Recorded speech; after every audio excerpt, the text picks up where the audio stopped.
Well, many people turned to religion to help them cope in the days after the 9/11 attacks, and some even chose new faiths, including Islam. That may be no surprise, since a quarter of the estimated 6 million Muslims in the United States are converts. Delia Gallagher looks at two people who chose that path.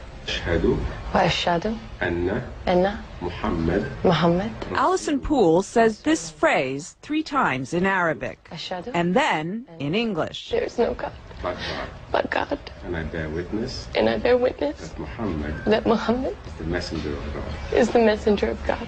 And her conversion ceremony is complete. She's now a Muslim. Moments later, she'll marry Sammy and become Allison El Gamal. But Allison, who was raised a Southern Baptist in North Carolina, says faith, not marriage, made her want to become a Muslim. I think for a long time I've been looking for something. There's been like a piece missing. Always one little thing that maybe wasn't right.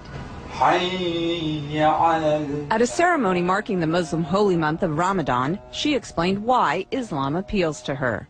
I think because it's much more about peace. I'm praying 5 times a day. It's kind of hard to go out and say bad things or do bad things when you're praying 5 times a day. I have to believe. The imam who married Allison says he's seen more American converts recently, in part because of the prominence of Islam in the news. It may sound paradoxical, but what happens is that when something becomes more in the news, people tend to want to know about it.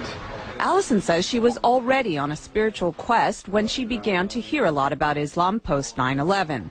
Barbara Cardebuke, another recent Muslim convert, says 9/11 also played a part in her conversion. After 9/11, I thought this is the time when people really have to start looking for real answers to get away from everybody fighting back and war. You have to start looking towards God. Barbara says through Islam she found a one-on-one relationship with God she was unable to find as a Roman Catholic. I always felt when you go to church you're praying to Jesus or you're doing Hail Marys. You're not, I used to think, well, where's God? She says her family has been mostly supportive of her conversion.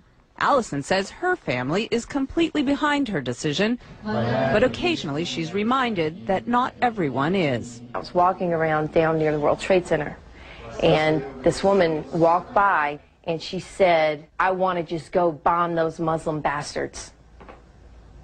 And I heard her say it, and it really struck me, because I was like, you know what, that's me. This is something that's brought me a peace that I've never known. And it's still so misunderstood. It's a choice she's proud of and says she'll keep for life. Delia Gallagher, CNN.